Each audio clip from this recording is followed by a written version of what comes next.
Good morning. आज हम कुछ इम्पोर्टेंट वर्ड नहीं देखेंगे जो आपके अक्सर परीक्षाओं में पूछे जाते हैं, कंपटीशन एग्जाम में पूछे जाते हैं।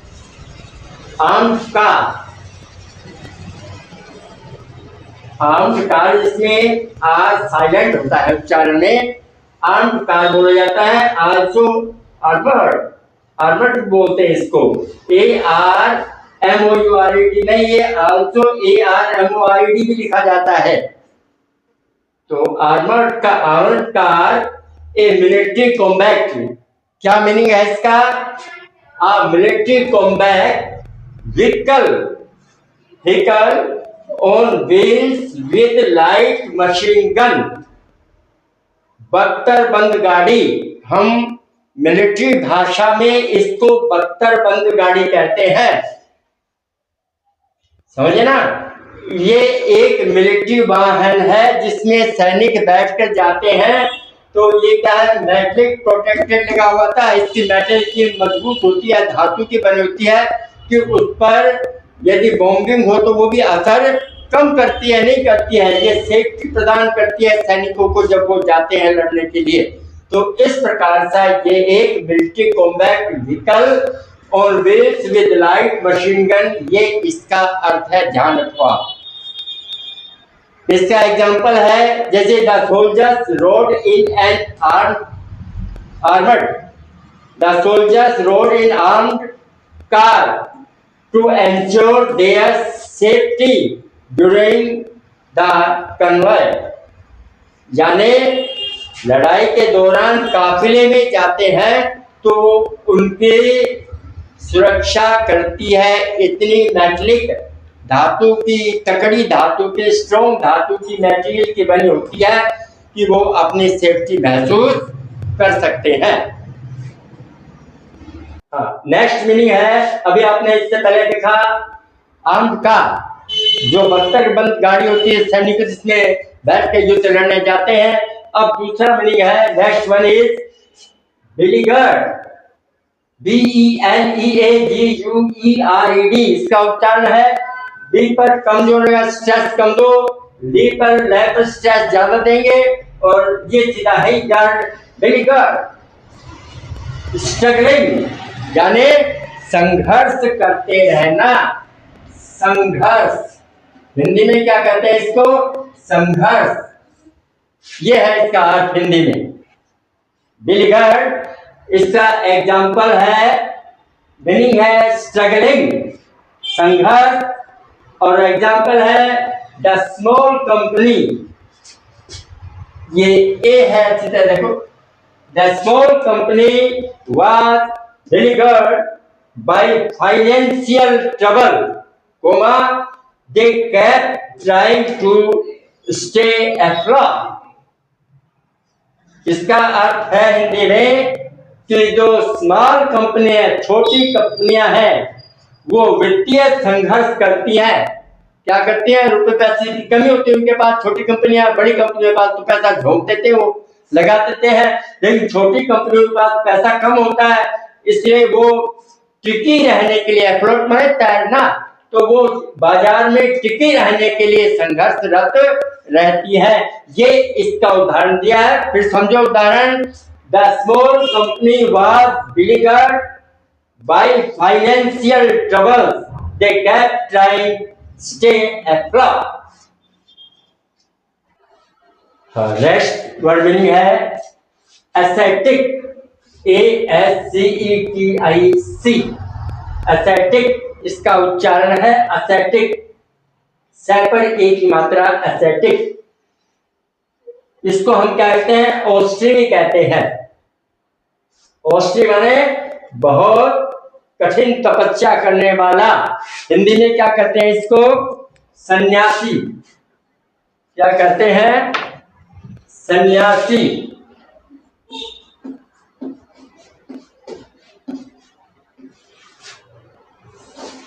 सन्यासी, सेंट। इसका अर्थ है, एस्थेटिक का मीनिंग है not allowing yourself physical pleasure. आप जो भौतिक आनंद है उसका परित्याग करना पड़ता है, उनको छोड़ना पड़ता है, स्पेशली फॉर रिलीजियस रीजन, धार्मिक कारणों से, for the religion purpose, reason से के कारण you have to avoid the physical pleasure, you have to avoid the physical pleasure और स्ट्रेस, समझे ना। तो हम एस्थेटिक का मतलब होता है सन्यासी। एग्जाम्पल आप दे सकते हैं, क्योंकि आपको एग्जाम्पल लिखना पड़ेगा इसका एक। Use your own words, word meaning दीजिए और use them in your own words, अपने स्वयं के शब्दों में इसको इस्तेमाल कीजिए।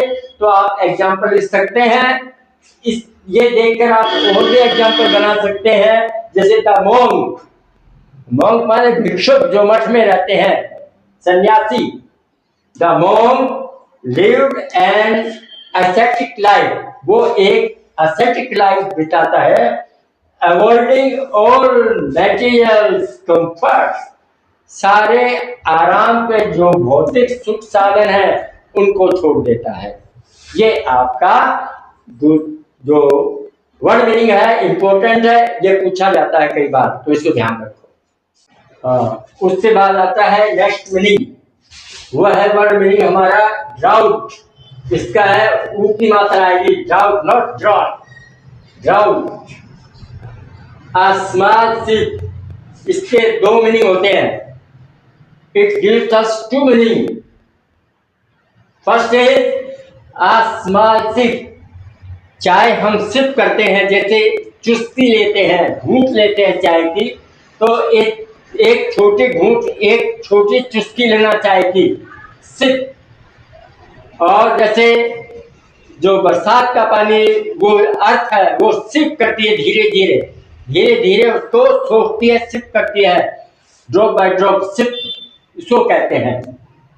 और a long period without rain, यदि काफी समय तक बरसात किसी स्थान पर नहीं होती है तो वहां क्या पड़ जाता है, सूखा, सूखा पड़ जाता है बिना बारिश के। एक ये मीनिंग होता है, या अनावृष्टि, अतिवृष्टि होता है ज्यादा बारिश आना, और अनावृष्टि होता है कम बारिश आना, सूखा पड़ना, अनावृष्टि हो जाती है। तो दूसरा मीनिंग है इसका ड्राउट का, a long period without rain, बिना बरसात के एक लंबे समय तक यदि पड़ जाता है वहां तो सूखा पड़ जाता है, उसको हम ड्राउट कहते हैं। या एक मीनिंग होता है इसका आसमासिक, छोटी घूंट। इसका एग्जाम्पल देखिए आप, एग्जाम्पल इसका जरूर परीक्षा में पूछा जाएगा, तो आप लिख सकते हैं। अर्थ देख लिया आपने, इसका meaning. Now we see example. After a long day, लंबे दिन के पश्चात, I took a small draught of water. I took a small draught of water to refresh myself. Refresh माने तरोताजा करना। अब मुझे स्वयं को तरोताजा रखने के लिए मैंने एक लंबे दिन के बाद में एक घूंट पानी पिया। तो इस प्रकार से आप इसका एग्जाम्पल देख सकते हैं। इसका अर्थ पूछा जा सकता है, डाउट कई बार पूछा भी गया है, इंपॉर्टेंट है, इसलिए आपको ये मीनिंग दिया है। आसमान से और ये लॉन्ग पीरियड विदाउट रेन, या तो ये होगा, आप ध्यान से पढ़ो सेंटेंस को, या तो ये होगा या ये होगा, दोनों में से एक अर्थ आएगा इसका। इसका एग्जाम्पल मैंने इसमें दे दिया, स्मॉल शिप में। वो तो हम कह सकते हैं कई दिनों से सूखा पड़ रहा है यहाँ, वो तो सरल है। ये थोड़ा मुश्किल था, आसमान सिर्फ एक छोटी घूंट चुस्की। तो after a long day I took a small drop of water to refresh myself. Next meaning है, वर्ड मीनिंग है, वर्ड अपना रिमोर्स।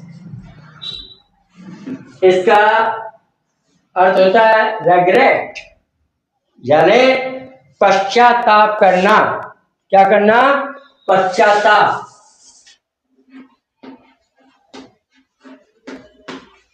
ये मीनिंग होता है पश्चाताप। मैंने उसे बुरा कह दिया है, इस बात पर मुझे पश्चाताप है, यानी अफसोस, अफसोस करना या पश्चाताप करना। किसी बात पर, तो हम इसको कहते हैं रेग्रेट। तो रिमोर्स का कई बार आपके सेंटेंस में ये वर्ड आता है, परीक्षा में पूछा जाता है, तो ये ध्यान रखो, आ फीलिंग ऑफ सैडनेस, और इसको हम खेद भी कहते हैं, दुख या खेद, दुख भी कहते हैं और खेद भी कहते हैं। मुझे बड़ा खेद है, अफसोस है, पश्चाताप है, दुख है, इसका ये सब पर्यायवाची शब्द होते हैं हिंदी में इनके, और इसका रेगुलेट मीनिंग होता है सेम मीनिंग इंग्लिश में। इसका अर्थ इस फीलिंग ऑफ सैडनेस, दुख का अनुभव करना, महसूस करना, खेद महसूस करना, ये भी इसका मीनिंग है, ध्यान रखो आप। एग्जाम्पल है इसका, ही हैज रेगरेट, उसको पश्चाताप है, अबाउट हिज इलिटरेसी, अपने निरक्षरता के लिए। इलिटरेसी माने लिटरेसी का अपोजिट है निरक्षरता, अनपढ़, निरक्षरता के लिए उसे रेगरेट, पश्चाताप है।